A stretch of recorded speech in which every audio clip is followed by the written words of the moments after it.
అండి, ఇవాళ మన వీడియోలో ఎంతో రుచికరంగా ఉండే టమాటా పప్పుని ఈజీ వేలో ఎలా చేసుకోవాలో మీకు చూపిస్తాను.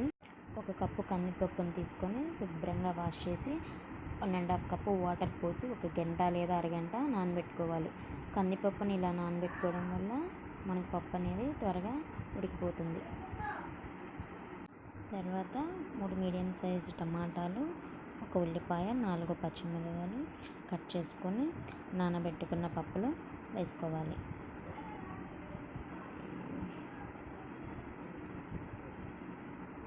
దాంట్లోనే రుచికి సరిపడా కారం, చిటికెడు పసుపు వేసుకోవాలి. అలాగే టమాటా పప్పు కనుక చింతపండు అనేది కొంచెమే తీసుకోవాలి. ఎందువల్ల అంటే పులుపు అనేది ఎక్కువ అవుతుంది మనకి టమాటా పప్పు కనుక. దాంట్లోనే కొంచెం ఆయిల్ వేసుకొని మొత్తం ఒకసారి కలిసేలాగా ఇలా తిప్పుకోవాలి.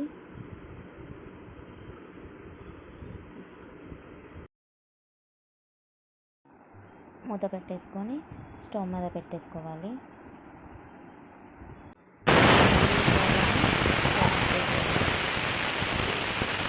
ఆవిరంతా పోయినాక కుక్కర్ మీద తీయకూడదు.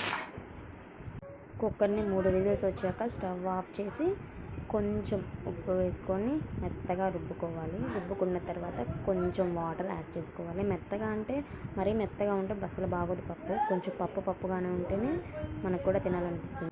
తాలింపు కోసం ఒక గిన్నెను తీసుకొని దాంట్లో కొద్దిగా ఆయిల్ వేసుకొని, ఆయిల్ అనేది హీట్ అయ్యాక దాంట్లో కొంచెం పోపు దినుసులు వేసుకొని, పోపు దినుసులు వేడెక్కాక ఒక 4 వెల్లుల్లి తలగొట్టి వేసుకోవాలి.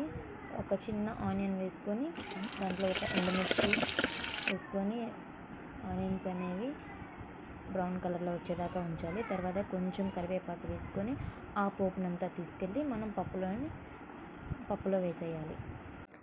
పప్పుని ఒక 2-3 నిమిషాలు స్టవ్ మీద పెట్టి ఉడికించిన తర్వాత కొంచెం కొత్తిమీర యాడ్ చేయండి.